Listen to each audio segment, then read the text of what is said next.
नमस्कार, मैं हूं केशव पंडित और आप देख रहे हैं देश का तेजी से बढ़ता एटीवी न्यूज चैनल। इस वक्त आप देख रहे हैं हमारा खास कार्यक्रम एक खास मुलाकात। हमारे साथ आज मौजूद हैं राज ठाकुर साहब, जो वरिष्ठ नेता हैं आम आदमी पार्टी के।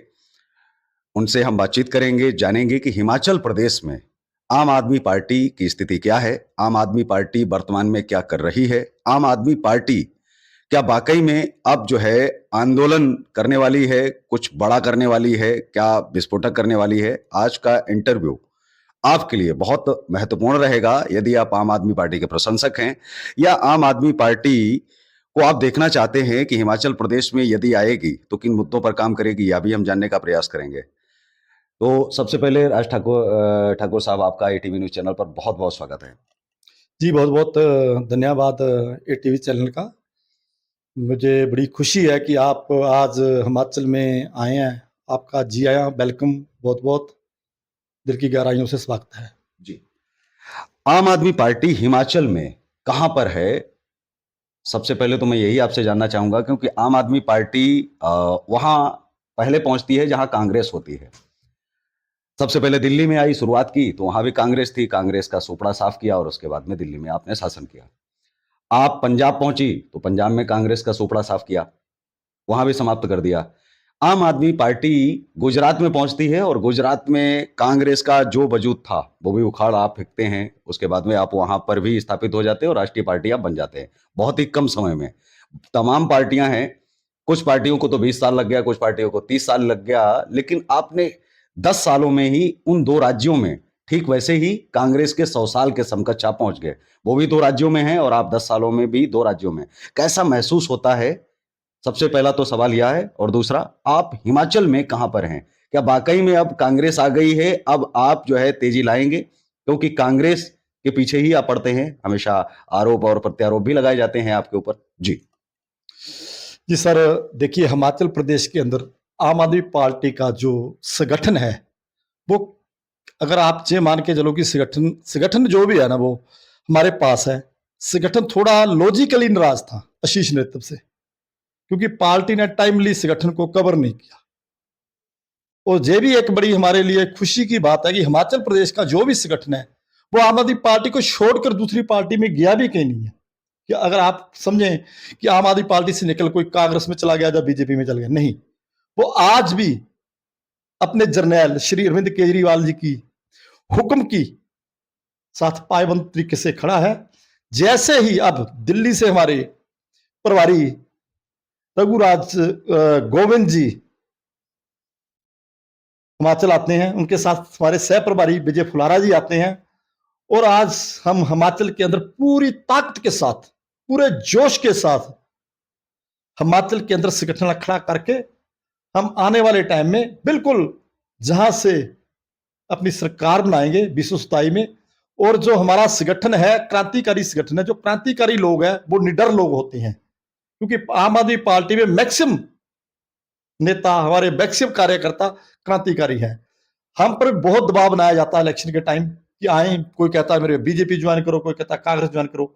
लेकिन मेरे को ये बात आपको बताते हुए और आपके चैनल के माध्यम से खुशी होती है कि हिमाचल में जितना भी हमारा कर्मठ कार्यकर्ता आम आदमी पार्टी के साथ है, वो आज तक किसी भी अन्य पार्टी में नहीं गया है और आम आदमी पार्टी के शीर्ष नेतृत्व की आदेश का पालन कर रहा है। उनके हुक्मों के मुताबिक आम आदमी पार्टी हिमाचल के अंदर बहुत सुजतित और बड़ी ही जिद्दोजहद के साथ और पूरी ताकत के साथ इन दोनों पार्टियों के साथ लड़ेगी।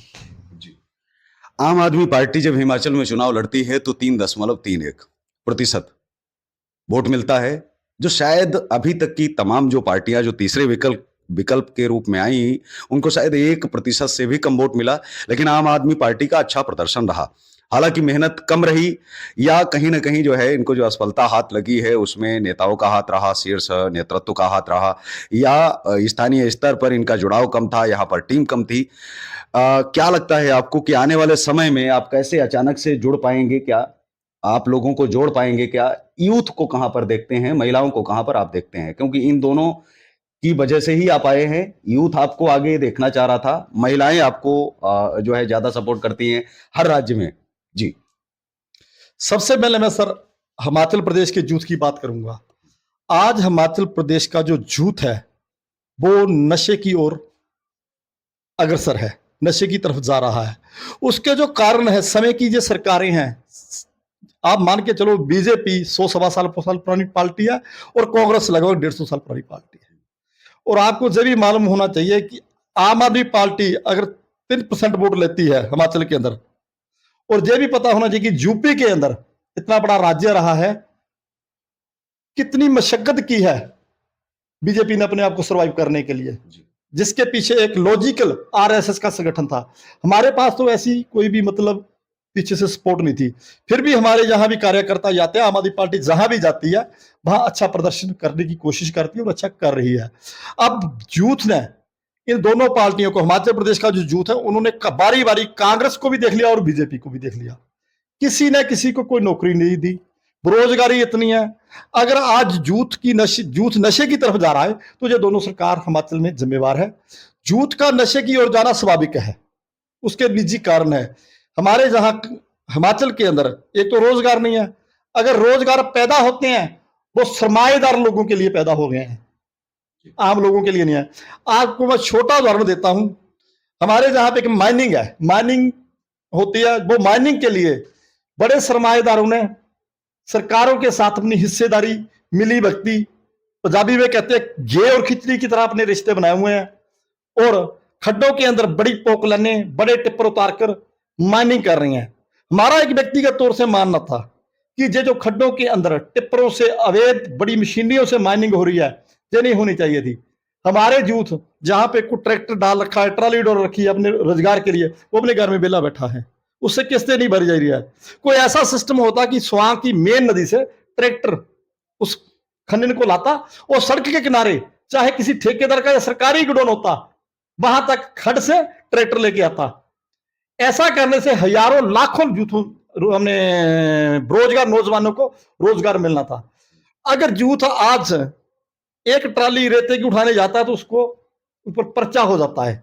ऐसी निकम्मी सरकारें हैं, लेकिन खुद जो चोरों के साथ रलके पूरे हिमाचल को उन्होंने बर्बाद कर दिया, जिसका नतीजा आज आपने देखा है कि आज लैंडस्लाइडिंग जो हिमाचल प्रदेश है 1 नंबर में आ चुका है।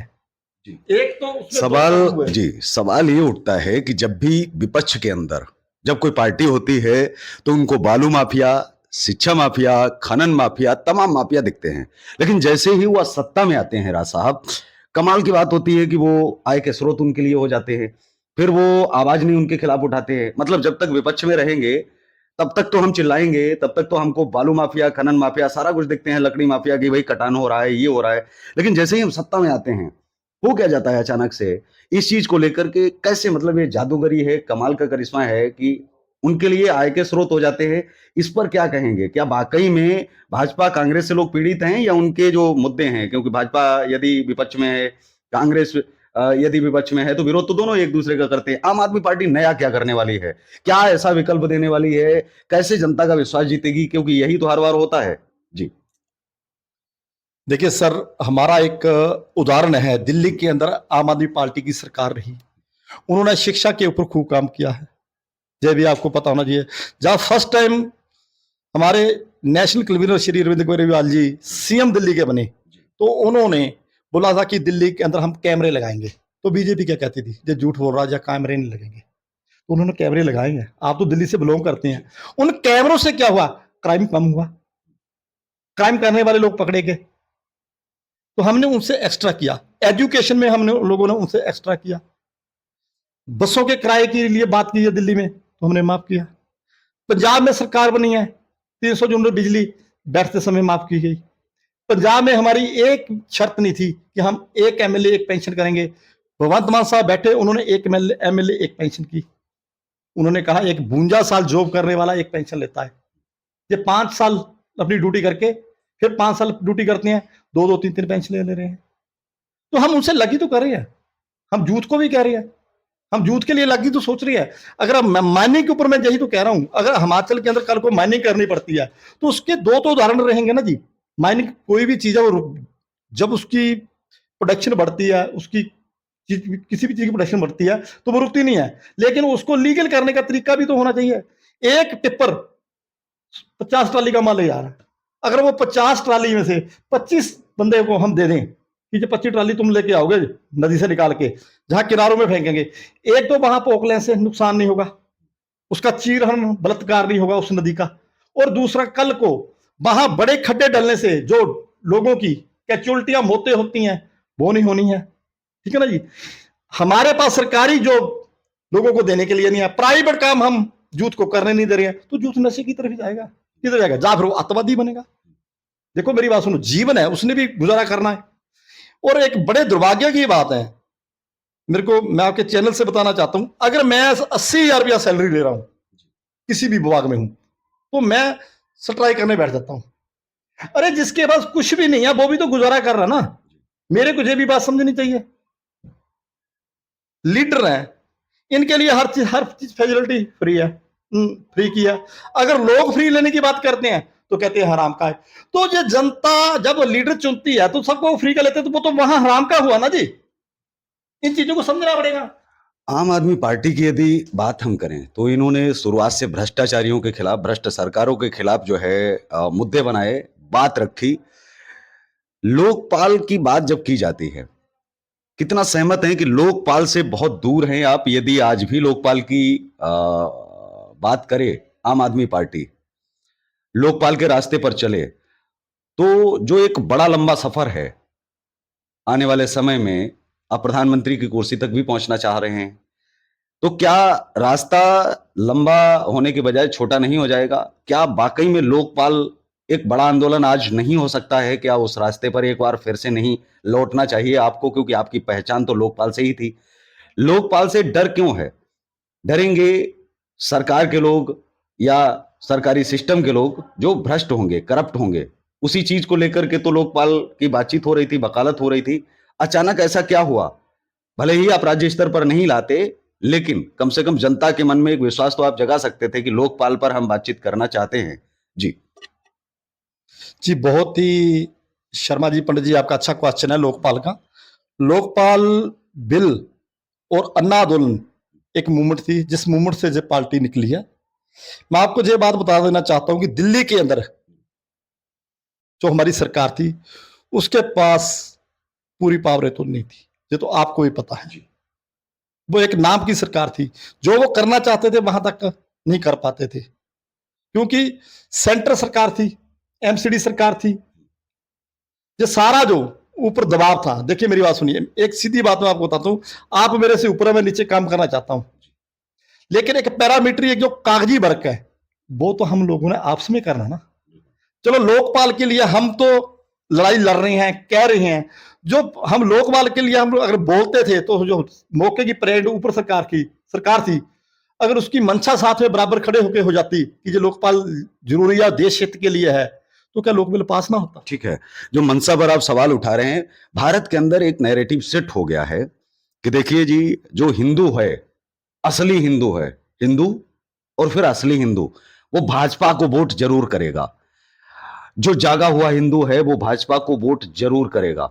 यदि नहीं करता है तो वो हिंदू हो ही नहीं सकता है। इस तरह का एक नैरेटिव, एक तरह की जो सोच है, जो विचारधारा है, वो चल रही है। आप देख रहे होंगे लगातार सोशल मीडिया के माध्यम से किस तरह से मीडिया मैनेज हो रही है, किस तरह से लगातार मुद्दों को दबाया जा रहा है, किस तरह से जैसे जब हम बात करें कि चुनाव आते हैं तो उस समय बहुत बयान आते हैं पार्टियों की तरफ से, दबा दिए जाते हैं कुछ बयान, उनको बाहर नहीं आने दिया जाता है। ऐसे में आपको लगता है कि आप एक लड़ाई जीत पाएंगे? क्योंकि आपकी पार्टी ना तो जातिवाद कर रही है कुछ, ना तो आप दलितों के नाम पर वोट मांग रहे हो, ना तो आप मुस्लिमों के नाम पर वोट मांग रहे हो, ना तो आप हिंदुओं के नाम पर वोट मांग रहे हो। लेकिन 78 साल की सच्चाई तो यही है हमारे भारत की कि हमने जातियों के नाम पर ही वोट हमें मिलेगा। जातियों को पसंद भी बहुत ज्यादा आता है, ये तो सच्चाई है। इसको भले ही हम कैमरे पर या बोलें कि नहीं नहीं ऐसा कुछ भी नहीं होता है, ये सब चीजें मन गढ़ंत हैं, ऐसा संविधान नहीं कहता है, गैर संवैधानिक है, इस तरह से यदि हम कहें तो कह सकते हैं, मन को संतोष हो सकता है। लेकिन आपको लगता है कि आप यदि जातिवाद और बिना धर्म को टच किए हुए, बिना छुए हुए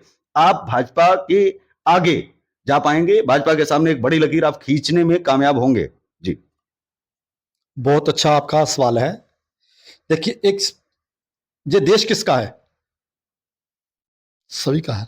इस देश को आजादी किसने दिलाई है? अकेले हिंदू ने दिलवाई थी? सभी थी दिलवाई थी। उसमें हिंदू भी था, उसमें सिख भी था, उसमें ईसाई भी था, उसमें मुसलमान भी था। में लड़ाया किसने है? जे हिंदू सिख वाला, जब हिंदू मुसलमान वाला मुद्दा कहां से हुआ? 2014 से शुरू हुआ। उससे पहले भी तो हम उनसे परिवार की तरह रहते थे। इस देश में ही रह रहे हैं ना। जंगल में अकेले पेड़ की कोई वैल्यू नहीं होती, ज्यादा पेड़ होंगे तो जंगल की शान होती है। ये देश, ये नदियां, ये पहाड़, ये दरिया, ये हमारी एक संस्कृति है। अब एक जंगल में एक ही किस्म के पेड़ क्यों हैं, ये समझने की जरूरत है। अगर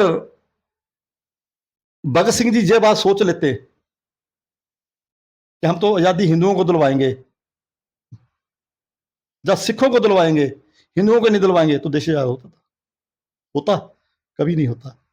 हमारी जो पार्टी है, हमारी जो सोच है, हमारी सोच सरदार भगत सिंह, बाबा साहब अम्बेडकरवादी सोच है। हम उस सोच के साथ चले हैं। हमें नहीं चाहिए हिंदू सिख मुसलमान, ये चीजें हमने नहीं करनी है। अगर देश की आजादी में सबसे ज्यादा कुर्बानियां दी हैं तो किसने दी हैं? बंगाल और पंजाब ने दी है। तो आज पंजाब क्या सहन कर रहा है? और एक आज तक सरकारों का देता रहा कि अगर सेंटर में सरकार बीजेपी की हुई तो पंजाब में सरकार अपोजिट होती है। आप इसका इतिहास निकाल के देख लो, वो कभी झुकते नहीं है, दबते नहीं है। हम पंजाब टच एरिया है, पंजाबी लोग हैं। हमें बाद में 71 में से पहले बांटा गया, जैसे भी अलग सूबा बन गया, ये चीजें होगी, हम निकले हुए पंजाब का हिस्सा है, हम पंजाबी लोग हैं। सो मैं जहां तक स्वाभाविक समझता हूं कि देखिए, ये देश के लोगों ने, जूथ ने, आज जो जूथ, मेरे को ये बताइए कि अगर बीजेपी वाले हिंदू हिंदू लेके नाच रहे हैं, तो जूथ, हिंदुओं का जूथ जो नशे में धकेला जा रहा है, तो उसको रोक क्यों नहीं लेते? जूथ को भी तो ये बात समझनी चाहिए ना। ये हिंदूवादी सोच के सहारे और हमारे देश के झंडे के, हमारे तिरंगे झंडे के सहारे, और पाकिस्तान को गालियां देकर मुसलमान को लड़वा के ही तो कांग्रेस सरकार बनाती है। इन्होंने इस चीज को डेवलप करने के लिए 50 साल 60 साल लगाए हैं।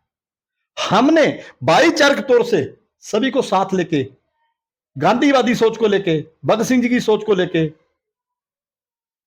अंबेडकरवादी सोच को लेकर, एक वो पार्टी जो आई, सत्ता में आई, दिल्ली में आई, सत्ता में आई, आज वो दिल्ली में 10 साल राज करने के बाद विपक्ष में है। पंजाब में हमारी सरकार है, गुजरात में हमारे एमएलए है, गोवा में हमारे एमएलए है, जे&के के अंदर हमारा एमएलए है महराज मलिक। वो अकेला ही शेर वहां दहाड़ रहा है, लोगों की लड़ाई लड़ रहा है। हमारे सांसद भी है, हमारे एमसी भी है, हमारे पार्षद भी है। तो कहने का मतलब यह है कि इन लोगों ने गलत राजनीति की, इनको 50 साल लगे देश के लिए आगे बढ़ने के लिए, अपने को सर्वाइव करने में बीजेपी को 60 साल लगे। तो हमने वो भाईचारे को साथ लिया, तो 10 साल में हमने नेशनल पार्टी को अपने आप को अचीवमेंट किया है। हमारा अपना मानना है। हमारे साहब कहते हैं, अरविंद केजरीवाल जी एक ही कहते हैं, इंसान से हो इंसान का भाईचारा, यही है संदेश हमारा। खून तो एक है ना। जब एक हिंदू भाई को चोट लग जाती है, किसी हॉस्पिटल में जाता है, उसको जब ब्लड चढ़ता है, तो वो डॉक्टर को पूछता है कि सिख का है या मुसलमान का है या ईसाई का है।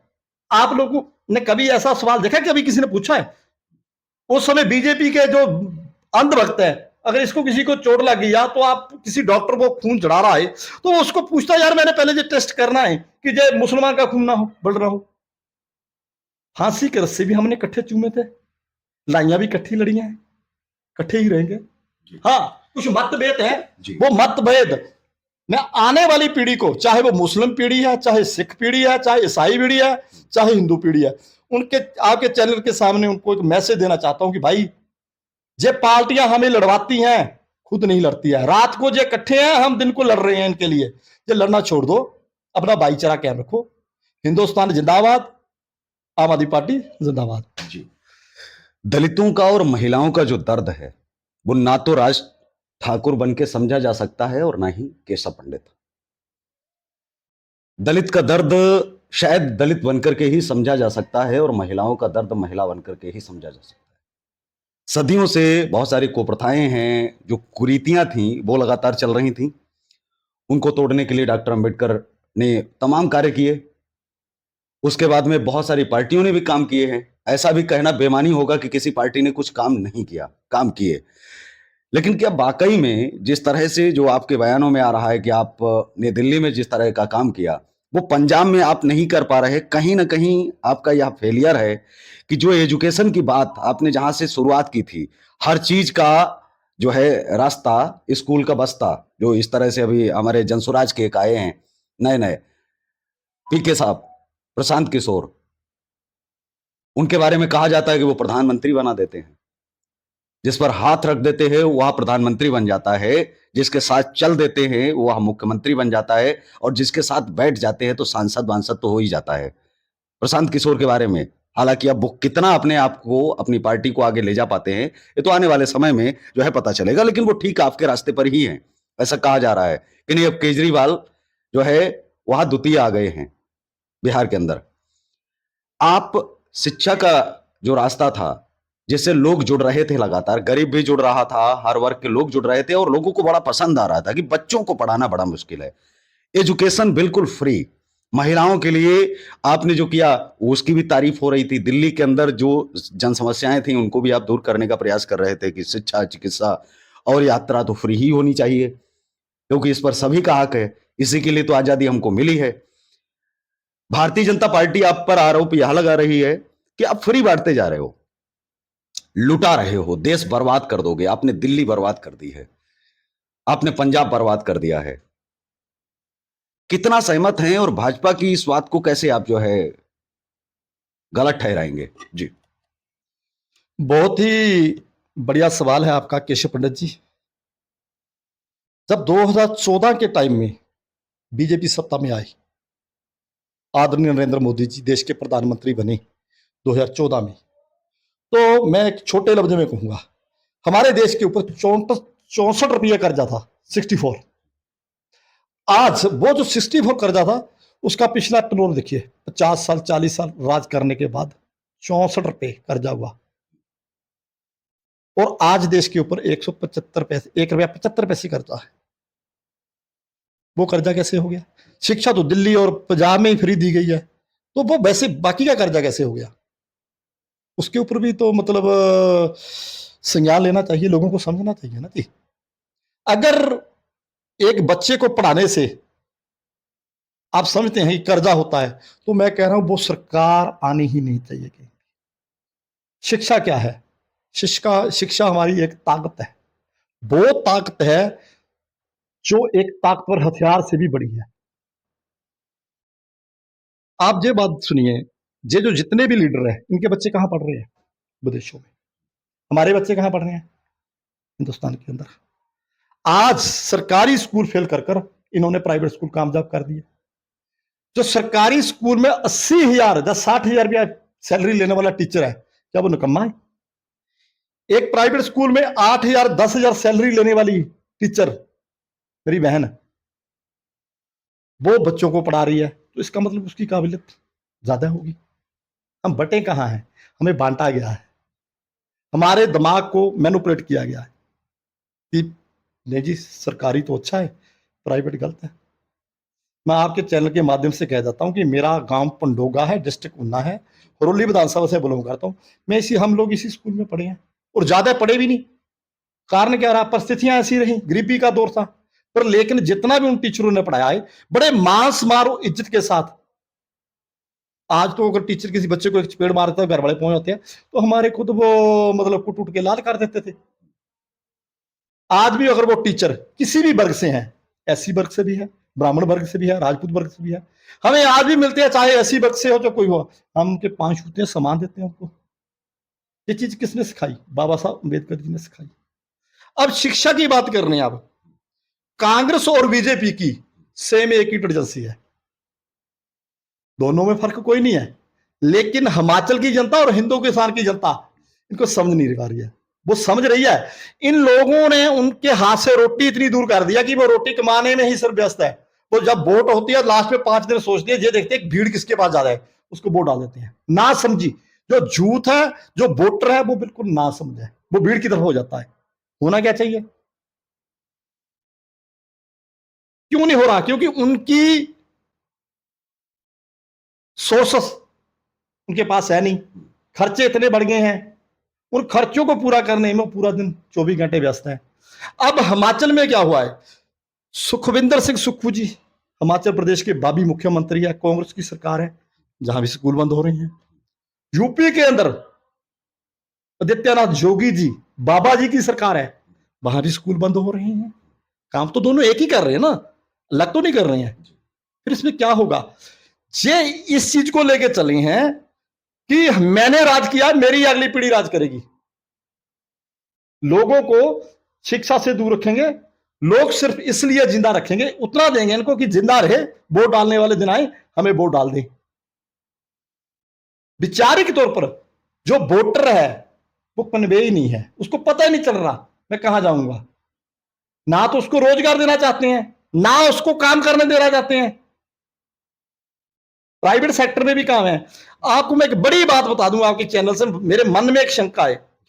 एक ट्रांसपोर्ट है सिस्टम है, ट्रांसपोर्टेशन सिस्टम, ये जो व्हीकल है ना, इसमें बहुत बड़ा फ्रॉड हुआ है। ये व्हीकल इतने महंगे थोड़ी थे। जब से मोदी सरकार आई है, इन्होंने सारी कंपनी को बुलाया, बिठाया, व्हीकलों के रेट उठा दिए। आपकी जानकारी के लिए बताता हूं, एक टाटा की 10 टरी गाड़ी आती है, जितना रेट उसका 2015 में था, मान लो आज उससे डबल रेट से ऊपर है। अगर 15 मॉडल गाड़ी को और आज 25 मॉडल गाड़ी को आप खड़ा करके दोनों का कंपैरिजन करेंगे ना, उसमें ना तो ये है कि जो आज 32 लाख वाली गाड़ी है कि उसकी एवरेज 8 की हो गई है, या उसकी टेक्नोलॉजी बहुत अप हो गई है, कुछ ऐसा नहीं है खास, कोई ऐसा खास नहीं है। उसको टेक्नोलॉजी में इतना गंदा कर दिया है कि आपने देखा होगा, किसी चैनल ने नहीं आज तक बोला, मेरे को दुख की बात है, ट्रांसपोर्ट चैनल में किसी ने नहीं बोला, नई गाड़ियों को आग लगती जा रही है, खड़ी है गाड़ी आग लगी। आपने ऐसे केस बहुत देखे होंगे रोडों के ऊपर, क्या है वो। एक सवाल है जो शायद बहुत कम नेताओं से किया जाता है। सवाल यह है कि इस देश की आजादी किसने जो है दिलवाई। इस देश के अंदर 70% जो पत्रकार थे उन्होंने आजादी दिलवाई। इस देश को 5 प्रधानमंत्री भी पत्रकारिता ने ही दिए हैं। इस देश का संविधान निर्माता भी एक पत्रकार ही था। इस देश में करेंसी के ऊपर जिसकी फोटो है वो भी एक पत्रकार है, महात्मा गांधी। इस देश के अंदर देश का प्रथम राष्ट्रपति वह भी एक पत्रकार ही था। पत्रकार शहीद आजम भगत सिंह, यदि हम कहें, दैनिक सैनिक में लेख लिखते थे, तमाम अखबार थे उनमें लेख लिखते थे। नेताजी सुभाष चंद्र बोस ने फॉरवर्ड वीकली, फॉरवर्ड, स्वराज, उसके बाद आजाद हिंद रेडियो ही स्थापित कर दिया था। देश का पहला एकमात्र स्वतंत्र मीडिया प्लेटफॉर्म, उसके संस्थापक थे father of Indian journalism Netaji Subhash Chandra Bose. उनसे लेकर के तमाम सभी पत्रकार थे। संविधान भी इस देश को एक पत्रकार ने ही दिया था, डॉक्टर भीमराव अंबेडकर। लेकिन इस देश में सबसे ज्यादा शोषण भी पत्रकारों का हुआ। आखिरी जो पत्रकार थे पंडित अटल बिहारी वाजपेयी जी, वह अंतिम पत्रकार जो है प्रधानमंत्री के रूप में उन्होंने शपथ ली। उसके बाद कोई भी पत्रकार प्रधानमंत्री नहीं बना, बड़े पदों पर नहीं गया। पत्रकारों के लिए इस देश में कुछ हुआ ही नहीं। पत्रकार शब्द जैसा शब्द ही संविधान में नहीं है। सबसे ज्यादा शोषण यदि किसी का हुआ है वह पत्रकारों का हुआ है। पत्रकार कितने शहीद हो जाते हैं, बड़ी मुश्किल से एक पत्रकार दुश्मन पैदा करता है। मतलब आपके जो दुश्मन हैं उनके खिलाफ समाचार छाप करके, खबर चला करके या उनके खिलाफ मुद्दा उठा करके वह दुश्मनी पत्रकार मोल ले लेता है फ्री में। उसके लिए कुछ भी नहीं उसको मिलता है, कल को वो मार दिया जाता है। पूरे देश में हर साल हजारों पत्रकारों की हत्याएं होती हैं, लेकिन एक भी पत्रकार को शहीद का दर्जा नहीं, एक भी पत्रकार के लिए कोई मुआवजा नहीं, एक भी पत्रकार को कोई राजकीय सम्मान नहीं। क्या वाकई में पत्रकारों के साथ सबसे ज्यादा शोषण हुआ है, जिसको लेकर के 78 वर्षों में कभी किसी ने सोचा ही नहीं। मतलब पत्रकार इस देश में सिर्फ केवल इस चीज के लिए पैदा होता है कि आएगा, आवाज उठाएगा, माइक लेकर के आएगा, कोई कलम लेकर के आएगा, लिखेगा, चलता बनेगा, सरकार बन गई तो ठीक है, नहीं तो कोई बात नहीं है। बाहर धक्के मार के उसको बाहर निकाल दिया जाएगा, प्रेस कॉन्फ्रेंस करेगा। पत्रकारों का शोषण कितना हुआ। पत्रकारों ने इस देश को क्या दिया, आजादी दी, देश दिया, संविधान दिया, सब कुछ तो दिया।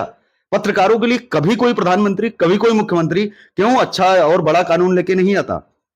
क्या पत्रकारों के परिवार नहीं है, क्या उनका वेतन भी नहीं है। वो तो 10 पैसे किसी से खबर के नाम पर भी नहीं ले सकते हैं।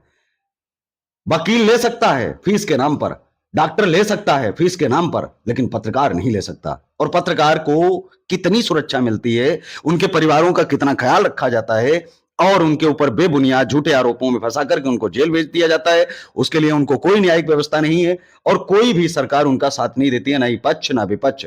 पत्रकारों का दोहन और शोषण कब तक चलेगा, क्या उसके लिए भी आम आदमी पार्टी में कोई जगह है? क्या एक पार्टी जो अपने आप को कहती है कि किसी के साथ हम गलत नहीं होने देंगे? जी जी बहुत अच्छा सवाल किया है। पत्रकारिता और पत्रकार मीडिया ये देश की तीसरी आंख है, जिन्होंने हमेशा अन्याय के बरखिलाफ आवाज उठाई है। जो क्रांतिकारी लोग होते हैं, पत्रकार कौन है? उनके अंदर देश की भावना है, देश के प्रति प्यार है, लोगों के प्रति हमदर्दी है। तभी तो वो जाके लाखों हजारों करोड़ों में खड़ जाते हैं, निडर होके बोलते हैं। भगत सिंह जी कौन थे? क्रांतिकारी थे। आज दिन तक क्या उन्हें खिताब दे दिया इन सरकारों ने शहीद आजम का? जो आदमी देश के हित की बात करेगा उसके लिए जेल है, फांसी है, सारे कानून उससे उल्ट हो जाएंगे। जिस देश का दुर्भाग्य रहा है, कोई भी सरकार आई है, अगर आप आज एक बात आम आदमी पार्टी की तरफ लेके चलते हैं, तो मैं ये कहना चाहता हूं कि अभी आम आदमी पार्टी उस तय तक नहीं पहुंची है जिस तय तक आप उम्मीद करते हैं। हाँ, एक बात जरूर है कि अरविंद केजरीवाल जिस समय उस तय तक पहुंचेंगे, उस शिखर तक पहुंचेंगे, तो ये चीज खत्म होगी।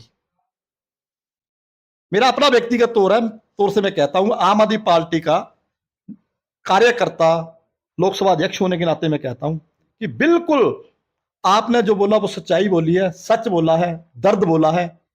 आपका जो दर्द है वो मैं महसूस कर सकता हूं, लेकिन बांट नहीं सकता। मेरी बदकिस्मती है। क्या आपने आम आदमी पार्टी के अलावा कभी नेशनल पार्टियों के सामने भी सवाल किया? मीडिया ने नहीं किया। बहुत से मीडिया वाले बहुत अच्छा इस देश को कोऑपरेट कर रहे हैं।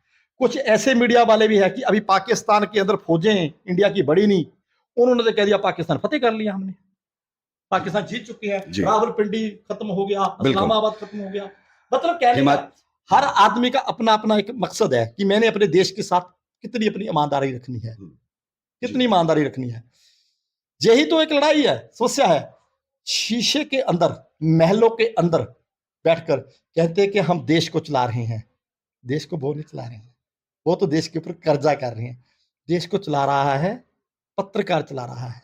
अगर ये पत्रकार ना होता तो आज की डेट में ये देश शायद दोबारा गुलाम हो जाता। भारत के अंदर बहुत सारे राज्य हैं जिन पर नजर बनी हुई है। जनता देख भी रही है कि आने वाले समय में विपक्ष का चेहरा कौन होगा। उसमें आम आदमी पार्टी भी थी, तृणमूल कांग्रेस भी है, लोग अन्य पार्टियों को भी देखते हैं, अखिलेश यादव को भी देखते हैं। लेकिन जिन मुद्दों को लेकर के आम आदमी पार्टी ने जो मुद्दे उठाए, उससे जनता को उम्मीद तो जगी ही थी। हालांकि एक बल मिला था आपके खिलाफ, एक शराब का और ईडी का, ये तमाम तरह की जो चीजें की गई और जो चीजें हुई हैं, इन्हें आप कैसे देखते हैं कि क्या वाकई में ज्यादती बहुत ज्यादा की गई आम आदमी पार्टी के खिलाफ? क्योंकि आरोप तो भारतीय जनता पार्टी पूरे जीवन भर कांग्रेस पर लगाती रही कि कांग्रेस ने ये घोटाला किया, वो घोटाला किया। तो जो जेल में असल में जाने चाहिए थे, क्या उनको भेज नहीं पाए? उसका गुस्सा अरविंद केजरीवाल जी पर निकाला गया, क्योंकि उनको थी राजनीति ही जुम्मा जुम्मा 4 दिन बीते थे। तो आम आदमी पार्टी को इतने पीछे से क्यों पड़ गए? कांग्रेस के तो पीछे कभी पड़े नहीं इतना। कांग्रेस के तो कम से कम 500 घोटाले प्रधानमंत्री जी ने खुद गिनवाए कि भाई इतने घोटाले हैं। एक भी घोटाले में राहुल गांधी जी को अंदर नहीं किया, मनमोहन जी थे, उनके ऊपर कोई इल्जाम नहीं लगा। तो किसी पर इल्जाम तो लगाते रहते हैं, लेकिन कभी सदन में कभी वो कागज वागज प्रस्तुत नहीं किए। अभी कैसे आप देखते हैं कि क्या अरविंद केजरीवाल इतना खलने लग गए थे जो सत्ता को हाथ डालना पड़ा? जैसा कि आम आदमी पार्टी कहती है कि प्रधानमंत्री सीधे तौर पर हमें समाप्त करना चाहते हैं। जी जी, आपका बहुत अच्छा सवाल है। मैं इसमें ये कहना चाहता हूं, देखिए, अरविंद केजरीवाल जी वो शख्स हैं जिन्होंने एक बहुत बड़ी पोस्ट से नौकरी छोड़ी है, दुनिया जानती है। और मोदी जी ने कौन सी नौकरी छोड़ी है देश के लिए? पहला सवाल। आपके सवाल के साथ एक जवाब देगा कि मोदी जी ने देश के लिए कौन सी नौकरी छोड़ी है, वो कौन से रैंक में है, उनके बारे में अरविंद केजरीवाल जी के मेरे को लग रहा है कि मेरे को बताने की जरूरत नहीं है।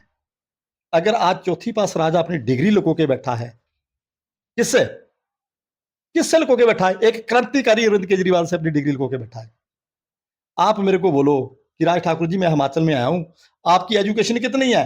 मान लो इन्होंने कह दिया कि राज ठाकुर की एजुकेशन तो बीए है, तो आप मेरे को बोलो कि आपकी जो बीए वाली डिग्री है, मैं कहूंगा मैंने तो बीए किया नहीं है।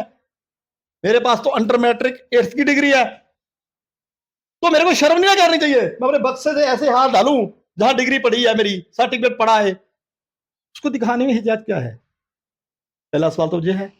दूसरा सवाल यह है, क्या देश को पढ़े लिखे लोग चला सकते हैं? जो कम पढ़े लिखे आदमी हैं, क्या उनका तजर्बा नहीं है? उनके पास भी तजर्बा है। देश की सेवा तो करने के लिए ये नहीं कि पढ़ा लिखा आदमी ही कर सकता है, कम पढ़ा लिखा भी नहीं कर रहा। आज अगर देश की तरक्की में हाथ है किसका? सबसे ज्यादा हाथ हमारी आर्मी और हमारे ट्रांसपोर्टर ड्राइवर। कितने पढ़े लिखे हैं? कितने पढ़े लिखे हैं? जितना तिरस्कार पत्रकार बंधुओं का हुआ है, उससे ज्यादा कहीं ज्यादा तिरस्कार ट्रांसपोर्टरों का हुआ है। इन्होंने दिया क्या है? 70 साल में दिया क्या लोगों को? बातें दी है। नहीं, मेरा सवाल अलग था। मेरा सवाल यह था आपसे कि इस देश के अंदर कांग्रेस के पीछे इतना भारतीय जनता पार्टी 2014 से लेकर के 2025 तक 11 वर्ष हो गए हैं, नहीं पीछे पड़ी। आम आदमी पार्टी उनके लिए क्या वाकई में बड़ी चुनौती बन गई थी? जी, इसी बात पे आ रहा हूं। आपका दुश्मन कौन है? जब कांग्रेस हर स्टेट में हार रही है, पीछे बैक पे जा रही है, आम आदमी पार्टी आगे बढ़ रही है, तो दुश्मन कौन हुआ?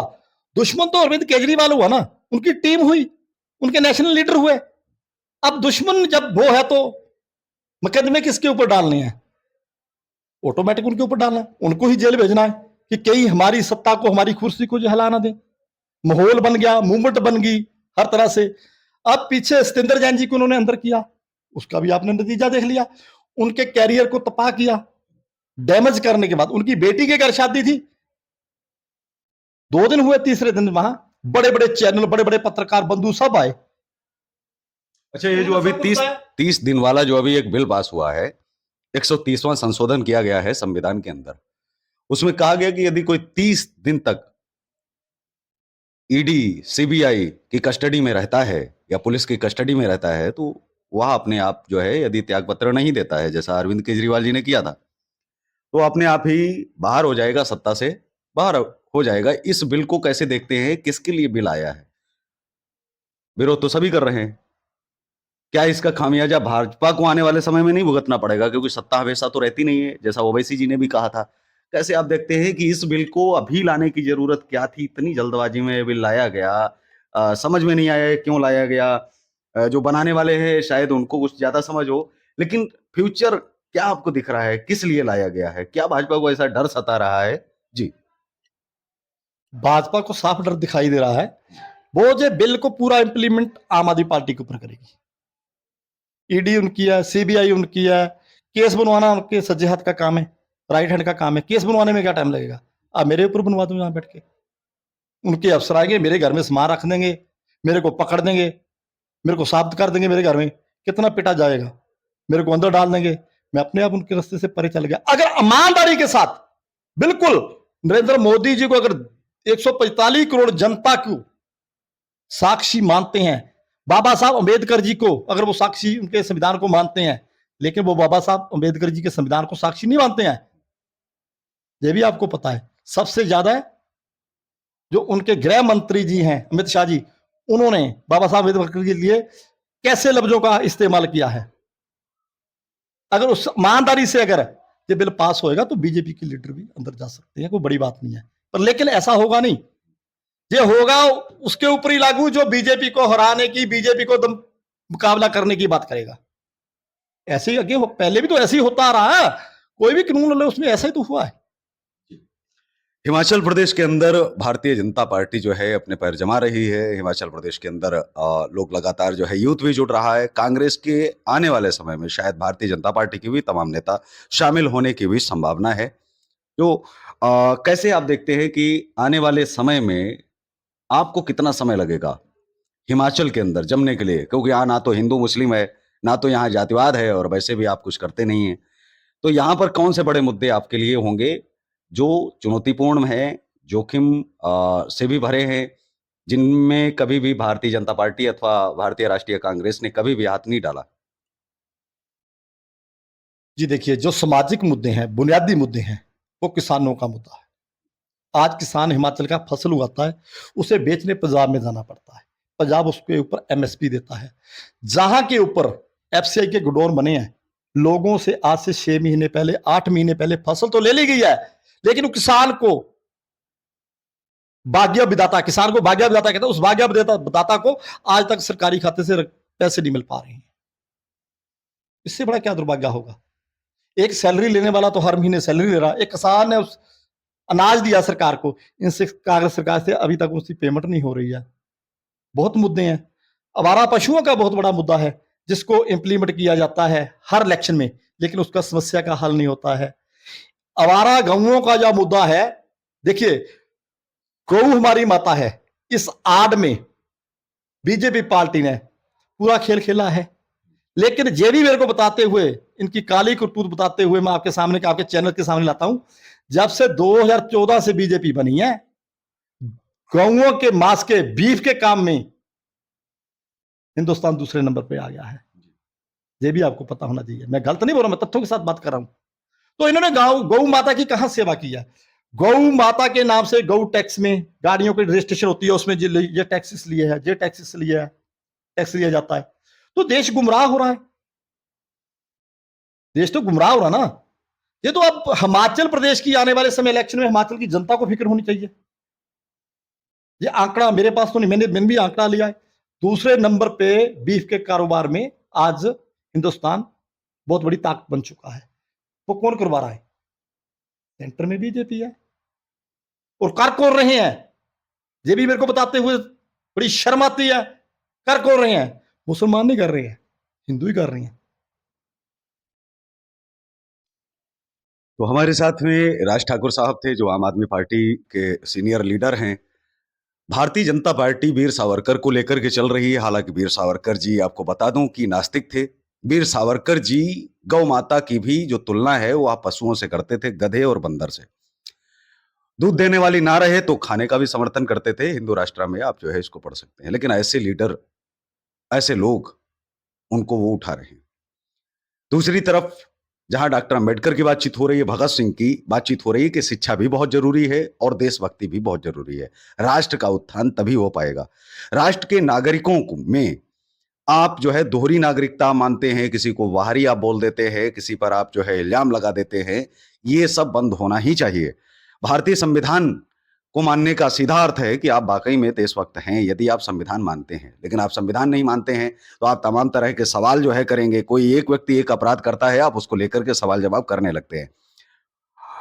भाजपा के समर्थक कांग्रेस के ऊपर इल्जाम लगाते हैं और कांग्रेस के भारतीय जनता पार्टी के ऊपर। लेकिन तमाम इस देश के अंदर वो भी पार्टियां हैं जो स्थानीय पार्टी बनी और उसके बाद में राष्ट्रीय पार्टियों तक का उन्होंने सफर तय किया। ऐसी बहुत कम पार्टी हैं, जिनमें बहुजन समाज पार्टी, जिसमें तृणमूल कांग्रेस और अरविंद केजरीवाल साहब की आम आदमी पार्टी भी शामिल है। तो आज के इस कार्यक्रम में बस इतना ही। हमें दीजिए इजाजत। नमस्कार। और आप देखते रहिए देश का तेजी से बढ़ता एटीवी न्यूज चैनल। और चलते चलते राज ठाकुर साहब, आपका फिर से एक बार जो है आभार, धन्यवाद एटीवी न्यूज चैनल पर आने के लिए और बात रखने के लिए, क्योंकि आप बेबाकी के लिए जाने जाते हैं। ठीक वैसे ही आपने बातचीत रखी, जैसे अरविंद केजरीवाल और उनके सिपाहियों को ऐसा बोला जाता है कि आप यदि आम आदमी पार्टी का हिस्सा बन रहे हैं तो आपको हर सवाल का जवाब देना ही पड़ेगा। जी जी, बहुत बहुत धन्यवाद आपका, जो आपने हमें देश के प्रति अवगत करवाया। जय हिंद, वंदे मातरम। हो गया। ओके।